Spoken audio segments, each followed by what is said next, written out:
أعوذ بالله من الشيطان الرجيم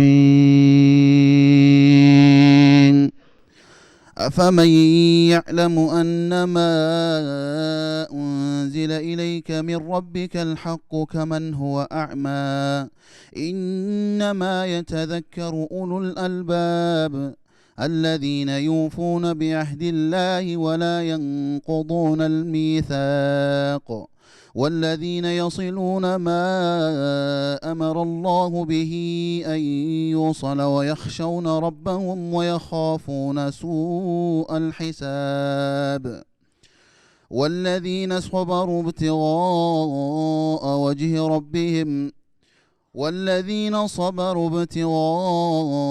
وجه ربهم وأقاموا الصلاة وأنفقوا مما رزقناهم سرا وعلانية ويدرؤون بالحسنة السيئة أولئك لهم عقبى الدار جنات عدن يدخلونها ومن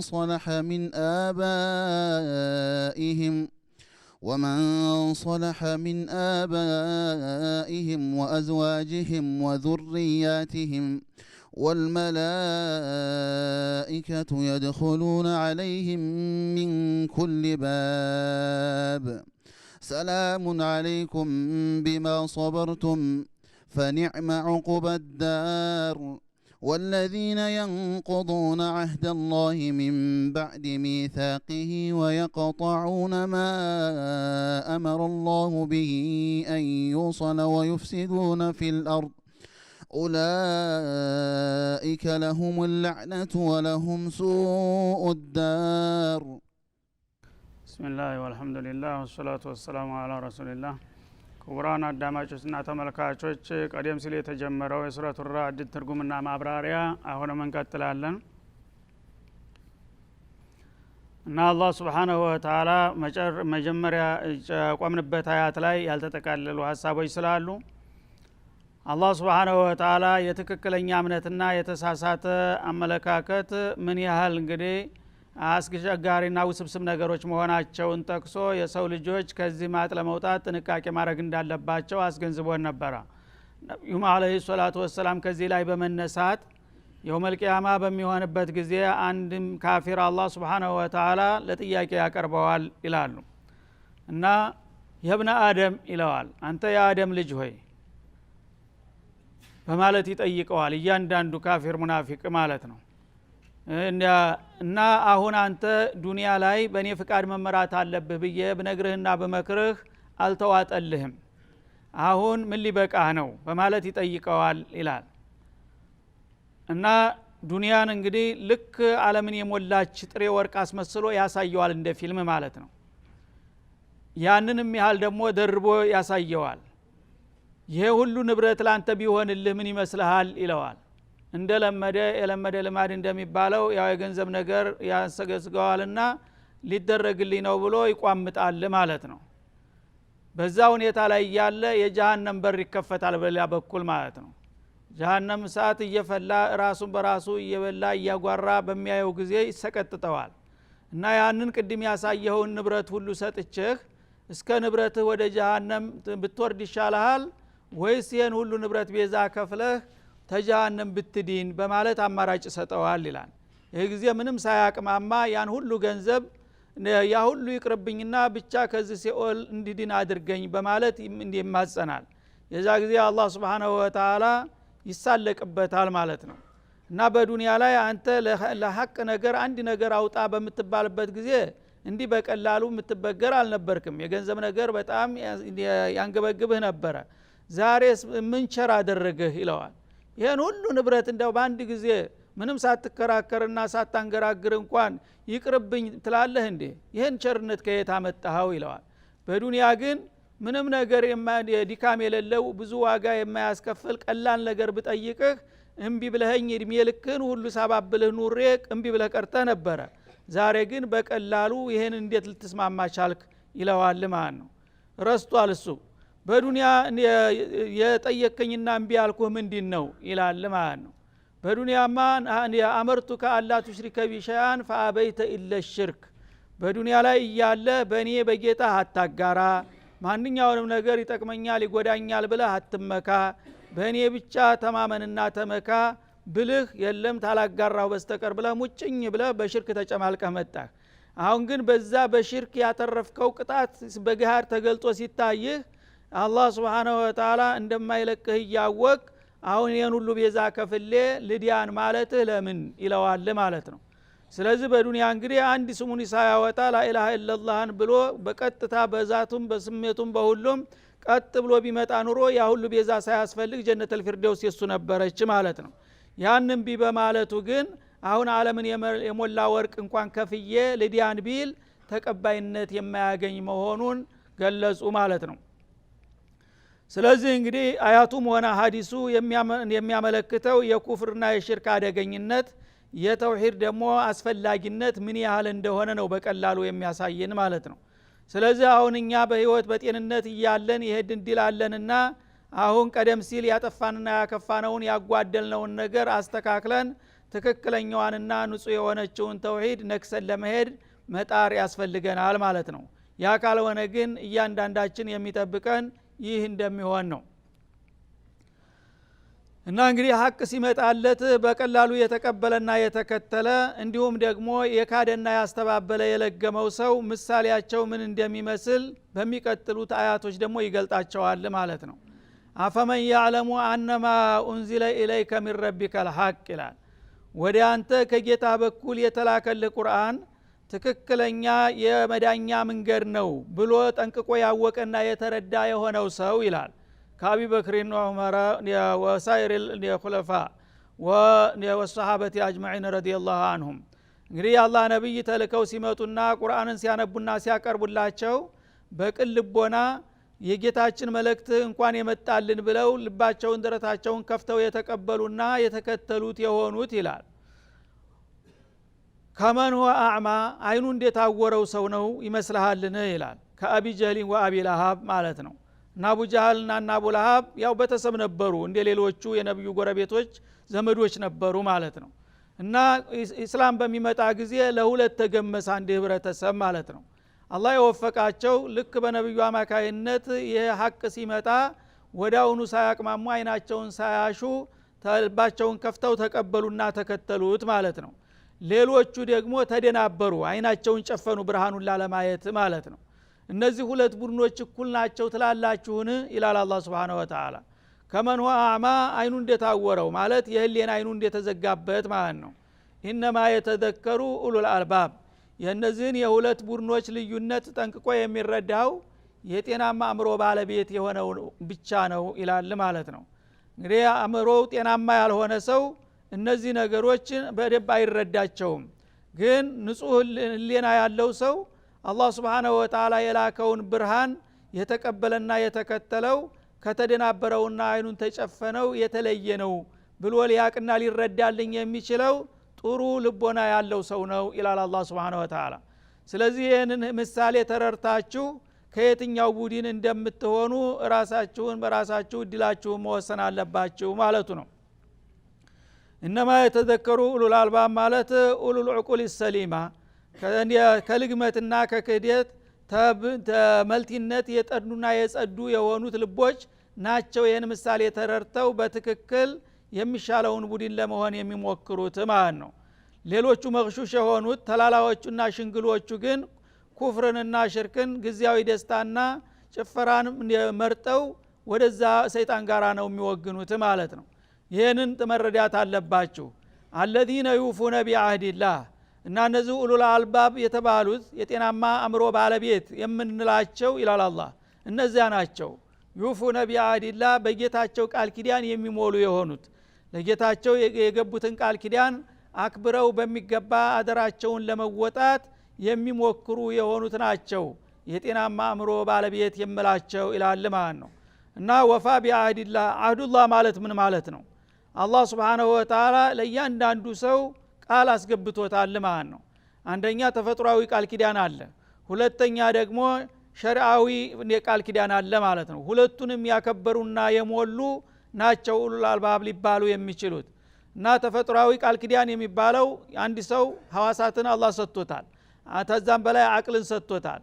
እነዚህን እንግዲህ አይኑ የሚያየውን መረጃ ተጠቅሞ በጆሮው የሚሰማውን በእጁ የሚዳስሰውን በአፉ የሚቀምሰውን ሁሉን ነገር ይህን ሁሉ የፈጠረና ያዘጋጀው ማን ነው ብሎ አእምሮውን ተጠቅሞ በትክክል አላህ ነው እንግዲህ የሁሉን ነገር የፈጠረው ማለትን የተረዳ ሰው ስለዚህ ሁሉን ለፈጠረ ጌታ እኔ ታማኝ አገልጋይ መሆን አለብኝ ብሎ ቃል ይገባል ራሱ በፍቃዱ ማለት ነው። ሁለተኛ አላህ Subhanahu Wa Ta'ala በመልካም ፍቃዱ ነብይ መርጦ በሚልክና ኪታብ በሚያወርድ ጊዜ ያ ቃል ኪዳን እንደገና ተጨማሪ መጣ ማለት ነው። እና ከጌታ የመጣውን ጥሪ ተቀብሎ በአንተ ብቻ አምኛለሁኝ አንተን ብቻ እገዛለሁኝ ላኢላሃ ኢላላህ ሙሐመዱር ረሱሉላህ የሚለውን መፈከር ያነገበ ሰው ትልቅ ቃል ኪዳን ውስጥ ገብቷል ማለት ነው። ይህን ቃል ኪዳኑን እንደ ቃል መናገር ብቻ ሳይሆን ደግሞ በህይወቱ ሙሉ በተግባር በትክክል ጌታ ያዘዘውን በመታዘዝ የከለከለውን በመከልከል የመከረውን በመቀበል ቀጥ ብሎ ህይወቱን የሚመራ የሆነው ሰው ይህ ነው ኡሉል አልባብ የምንለው ይላል አላህ Subhanahu Wa Ta'ala። ወላ ينقضون الميثاق ቃል ኪዳናቸውን የማያፈርሱ የሆኑት እንደ ሙናፊቆቹ ማለት ነው። ሙናፊቆቹ እንደ ሙስሊሞች እንደ ተከክለኞቹ እነሱም ላኢላሃ ኢላላህ ብለው ነበር፣ ሙሐመድ ረሱሉላህ ብለው ነበር፣ ግን በተግባራቸው መልሰው ያፈርሱታል ማለት ነው። እነዚህ ተከክለኞቹ ግን መጀመሪያ ቃል ገብተዋል። ያን ቃል የገቡትን ነገር ደግሞ በተግባር እየተረጎሙ ለመወጣት ይሞክራሉ። በምንም መልክ ደግሞ ቃል ኪዳናቸው እንዲፈርስባቸው አይወዱምና አይፈቅዱም። እንዲህ አይነቶቹ ትጉሃንና ንቁዎች ናቸው፣ ለትክክለኛው እድል የመረጥና የመደብ ናቸው ይላል ማለት ነው። እና እንግዲህ ቃል ኪዳን ማለት በአጠቃላይ እምነት ነው ማለት ነው። ኢማን የአላህ ቃል ኪዳን ነው። አርካነል ኢማንን አርካነል ኢስላምን እንደመነሻ አድርጎ ጌታ ያዘዘውን በመስራት የከለከለውን በመከልከል በቀልብም የሚሰራውን በመላስም የሚነገረውን በተግባር በእጃችን በመላው ሰውነታችን የምናከናውነው ዒባዳ ሁሉ በሙሉ የአላህ አደራ ነው፣ ቃል ኪዳን ነው ማለት ነው። ይህንን እንግዲህ ዝንፍ ሳይሉና ሳያጓድሉ ቀጥ ብለው የሚጓዙት እነዚህ ናቸው ትክክለኛ አእምሮ ያላቸው። ሌሎቹ ያው ቅርጻቸውና ምስላቸው እንኳ ሰው ቢመስልም ቃል ኪዳኔን እስካላከበሩ ድረስ እንደ ጤናማ ሰው አይታዩም ማለቱ ነው ማለት ነው።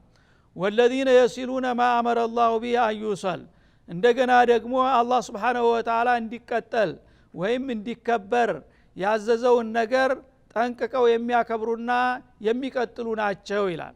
ማለት የሰው ልጆች ፈጣሪያቸው አንድ አላህ እስከሆነ ድረስ አላህና በእነሱ መካከል የተዘረጋውን የተውሂድ ዘለበት ወይም ገመድ ሊበጥሱ አይፈልጉም ማለት ነው። አላህ ጋር ያለውን አላቃ በጥንቃቄ ነው የሚይዙት። እኔ ጋራ ስልክ እንዲቆረጥባቸው አይፈልጉም ማለቱ ነው። እና የአላህን እንግዲህ ቃል ኪዳን ሁል ጊዜ ያከብራሉ። ተውሂዳቸው በማንኛውም መልኩ እንከን እንዳያደርስበትና ችግር እንዳያጋጥመው ነቅተው የሚጠብቁ ናቸው ይላል።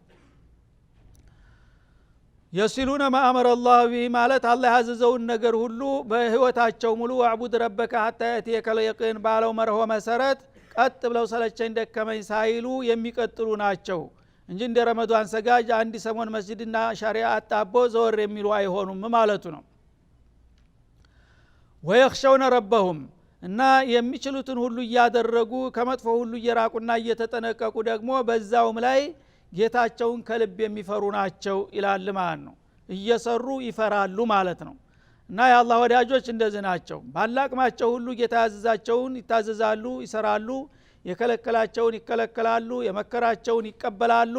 ያን ሁሉ አድርገው ደግሞ ይቀበለን ይሆን ወይስ ውድቅ ያደርግብን ይሆን ብለው ይጨነቃሉና ይፈራሉ፣ ይሰጋሉ እንጂ ከኛ በላይ ማን አቢድ አለ ብለው አይዝናኑምና አይኩራሩም ማለቱ ነው። ሁለተኛ የሲሉነ ማ አመረ አላሁ ቢሂ አዩሰል ማለት ደግሞ እስበርሳቸው ያለውንም አላቃ ይጨምራል ማለት ነው።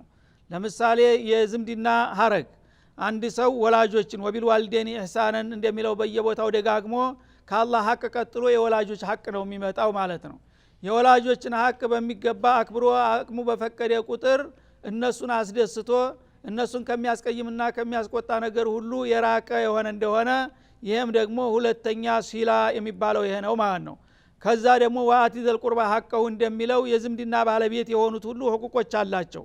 እንደ ቀረቤታውና እንደ ርቀቱ የዝምድና ባለቤት የሆኑትን ሰዎች በምትችለው መጠን ዝምድናህን መቀጠል በመሐከላቸው ያለውን አላቃ መጠበቅ ይሄ የአማኞች መለኪያ ሚዛን ነው ይላል ማለት ነው። ከዛም አልፎ በአጠቃላይ በኒል በሸር የሰው ልጆች በዘረግንዳቸው አንድ ናቸው። ያው ታደም ነው የመጡትላቸውም ለማንኛውም ለህዝብ ለሰው ልጆች የሚጠቅም ነገር ሁሉ በመስራት አቅም በፈቀደ ቁጥር እንደገና ደግሞ ሰዎችን የሚጎዳና የሚያጠፋ ከሆነ ነገር ሁሉ በመራቅ በመካከላችሁ ያለውን አላቃ የሚያከብሩና የሚጠብቁ የሆኑት እነዚህ ናቸው የመዳን እድል ያላቸው ይላል ማለት ነው። ወይኻፉነ ሱአል ሒሳብ እና የሚችሉትን ሁሉ ጥንቃቄ አድርገው ደግሞ ተዛም በኋላ የከፋ ቅጣት እንዲያጋጥማቸው እነሱ ሳያውቁ ወይም ረስተው ተሳስተው ባጓደሉት ነገር ጌታ በሂሳብ እንዲያይዛቸውም በጣም የሚጨነቁና የሚሰጉ ናቸው ይላል ማለት ነው። እየሰሩ ይሰጋሉ ማለት ነው፣ ሳይሰሩ አይደለም የሚደላቀቁት። ስለዚህ እንዲህ አይነቶቹ ናቸው የአላህ ወዳጆችና ምርጥ ደንበኞች የሚባሉት የጀነት እጮኞች ነው የሚለው። እና ይሄንን እንግዲህ የዚህ አይነት ችሎታ ከፍ ባለ ቁጥር የጀነት እድልህና ወደ ጌታ ያለህ ቀረቤታ ከፍ ያለ ይሆናል ማለት ነው። ይሄ ነጥብ እየጎደለና እየተንሸራተተ በሄደ ቁጥር ውድቀት ያሰጋሃል ማለት ነው። እና የዚህ አይነት ሰዎች ናቸው እኔ የምፈልጋቸው እያለ ደንበኞቹን እያስተዋወቀ መስፈርት እያስቀመጠ ነው። ከፈለክ ልትቀጠር ይሄው የሸሪካው መስፈርት ይሄ ነውና ይሄን ሰርተህ ወደ እኔ መምጣት ትችላለህ እያለ ነው አላህ Subhanahu Wa Ta'ala። ወይኻፉነ ሱአል ሒሳብ በጣም ከባድና ጠጣር የሆነን ምርመራ የሚፈሩ ናቸው። አላህ Subhanahu Wa Ta'ala በጥንቃቄ ማንም ሊያመልጥ አይችልም ማለት ነው።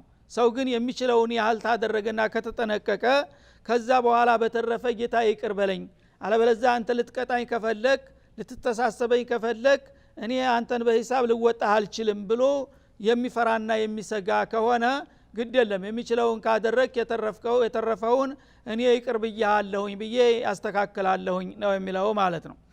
ወለዲነ ሶበሩ ብቲጋ ወጅህ ረቢህም እንደገና በተጨማሪ ደግሞ የጌታቸውን ውዴታ በመሻት በሚያጋጥማቸው ችግር ሁሉ ጥርሳቸውን ነክሰው የሚታገሱ የሆኑት ናቸው የኔ ወዳጆች ይላል ማለት ነው። እና ሶብር ያው ሶስት ዘርፍ አለው እንደሚታወቀው። አንደኛ ሶበሩ አላ አዋሚሪላሂ Subhanahu Wa Ta'ala አላህ ስራ ብሎ ያዘዘውን ነገር ሁሉ ሰለቸኝ ደከመኝ ሳይል ለመስራት ሁሉ ጊዜ ትጉህ መሆን ይኖርበታል ማለት ነው። እና ሰነፍ ሶብር የለውም ማለት ነው። አንድ ሰሞን ዒባዳ አድርጎ በሙናሰባ በጁሙዓ በረመዳን ወይም ደግሞ በተለያዩ ሙናሰባዎች በተከበሩ ቦታዎች እንደ መካ እንደ መዲና በሚከድ ጊዜ ዒባዳ አድርጎ ከዛ ዘወር ሲሉ እንደነበረ የሚሆን ከሆነ ሶብር አላደረገም ማለት ነው። አላህ የቀጠረ እድሜ ልክህን ሙሉ እንድትገዛው ነው እንጂ የሳምንት ወይም የአንድ ቀን የአንድ ወር ዒባዳ አይደለም ታንተ የሚፈልገው ማለት ነው። ስለዚህ ይህን ዒባዳ ሳያጓድሉ እድሜ ልካቸውን ሁሉ ቀጥ ብለው የሚቀጥሉ ይላል ማለት ነው። ሁለተኛ ደግሞ ተመጥፎ ነገር ተተከለከለው ነገር መራቅም እንደዛው ሶብር ይጠይቃል ማለት ነው። ወንጀል የሚሰሩ ሰዎች ሁሉ በሙሉ ሶብር የሌላቸው ናቸው። ራሳቸውንና ሰይጣንን መቋቋምና መታገል ያቃታቸው ናቸው ወንጀል ላይ የሚወርቁት ማለት ነው። ሷቢር ታጋሽ የሆኑ ሰዎች አላማ ሰዎች ግን ይሄን ነገር አሁን ብሰራው ለአንድ አፍታ ለ5 ደቂቃ ለ10 ደቂቃ ደስታ ብዬ ጀሃነም ለወርድ ነው ይልና ራሱን ያቅባል ማለት ነው። ለምሳሌ ሸዋት ባለባቸው ነገሮች ዚና በሚያፈልግ ጊዜ አንድ ሰው ግፋ ቢል 10 ደቂቃ ነው ቢደሰት ማለት ነው። ከዛ በኋላ ጀሃነምን ሸምቶ ቁጭ ነው የሚለው ማለት ነው። ሪባም የሚሰራ ሰው እንደዛው ነው ማለት ነው። ለተወሰነ ጊዜ የተወሰነ ፍራንክ ሊያገኝ ነው የሚሰራው። ግን አላህ Subhanahu Wa Ta'ala ፈእዘኑ ቢሐርቢላህ አላህ ጋር ጦርነት እንደከፈትክ ቁጠረው ይልሃል ማለት ነው። ሌሎችም ወንጀሎች እንደዛው ናቸው ማለት ነው። እና የተወሰነ ደቂቃ ራስክን ማቸነፍ አቅቶህ በቀጥታ ወዳውኑ ግዚያዊ ደስታ ለማግኘት ብለህ ዘለት ገባለህ ጀሃነም ማለት ነው እንደ ብራብሮች።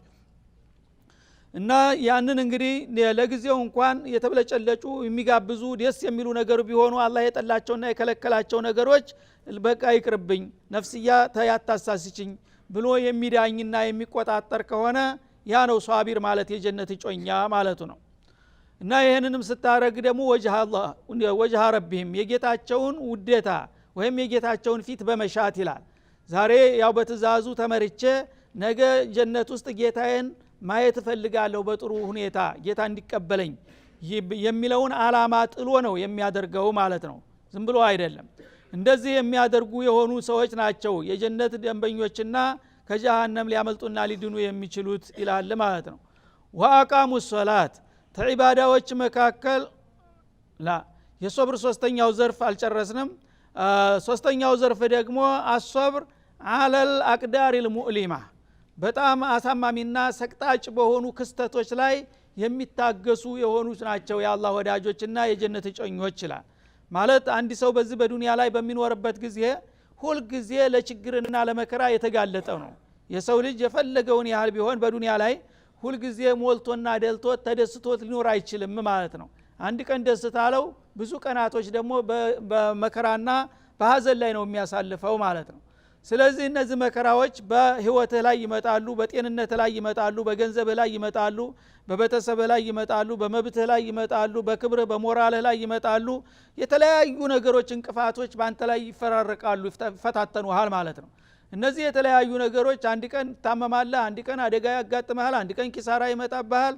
እነዚህ እንግዲህ በጣም ሰውነትንና መንፈስንም የሚያሸማቅቁ የሚሰቀጥጡ የሆኑ መከራዎች በሚፈራረቁ ጊዜ የዛ ጊዜ የሚታገሱ ናቸው እና አላህ ኢነ ሊላሂ ማ አኸዘ ወለሁ ማ አዕጣ የሁሉን ነገር ከራሴ ጀምሮ የሰጠኝ አላህ ነው።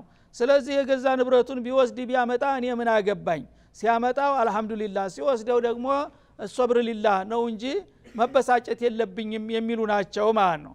አለበለዚያ ሲሰጣው ተደስቶ ሲቀማው ደግሞ የሚበሳጭና የሚንገራት የሚቆላጭ ከሆነ አላህ ጋር ፍጥጫ ፈጠረ ማለት ነው። ለምን ትወስድብኛለህ ምን አገባህ እንደ ማለት ነው። ይሄ ከሆነ ከሶብር ሜዳ ወጣ ማለት ነው። ተሶብር ወደ ሜዳ ከወጣ ደግሞ ለኪሳራ ተጋለጥክ ማለት ነው።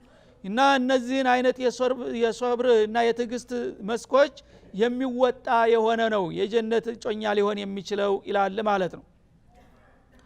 ወሚማ ረዘቅናሁም ይንፊቁ ወአቃሙ ሶላት ወአንፈቁ ሚማ ረዘቅናሁም እንደገና ደግሞ ሶላታቸውን አስተካክለውና አዘውትረው የሚቀጥሉት ናቸው ይላል ማለት ነው። ሶላት ትልቅ ፈተና ናት ለሰው ልጆች ማለት ነው። እና አላህ Subhanahu Wa Ta'ala ካዘዘው ሁሉ ትእዛዝ ተተውሂድ ቀጥሎ ሶላት ነው ከባዱ።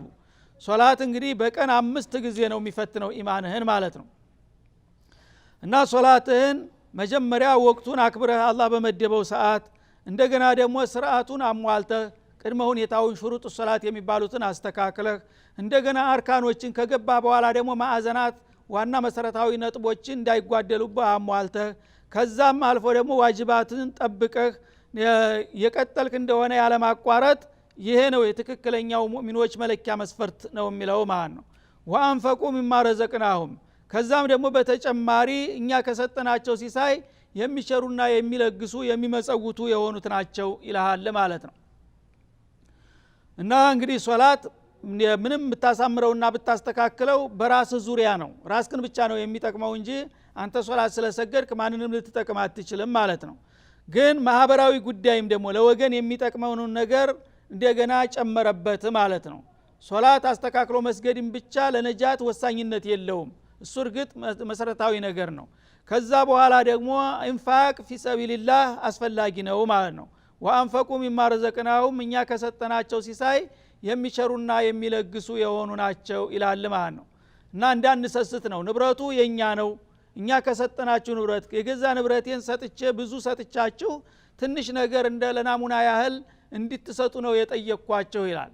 የእናንተ የፈጠራችሁት ቢሆን ኑሮ ምን ልትሉ ነበረ? እኔ አይደለሁም እንደ ንብረቱን የሰጠሁትና ከስቡን ሰበቡን ያመቻቸውላችሁ እንድታገኙ ያስቻልኳችሁ? ከሰጠናችሁ ነገር ከብዙ በጥቂቱ መመጽወት አለባችሁ። ለምሳሌ ከመቶ 2/3 እዚህ ግባ የሚባል ነገር አይደለም። እንግዲህ 100,000 ሰጥቶ እንደሆነ ተዛ 2,000 ተኩል ነው የምትከፍለው ማለት ነው። ይሄ ምንድነው? ይሄ አላህ Subhanahu Wa Ta'ala ያን ሁሉ ሰጥቶ ትንሽ ነገር ብትሰጥ የሚጎዳ ነገር የለም ማለት ነው። እና ከሰጠናቸው ነገር የሚለግሱና የሚቸሩ ሲቸሩም ደግሞ ሲረዋ አላኒያ በምስጥርም በገሃድም ነው የሚሆነው ማለት ነው።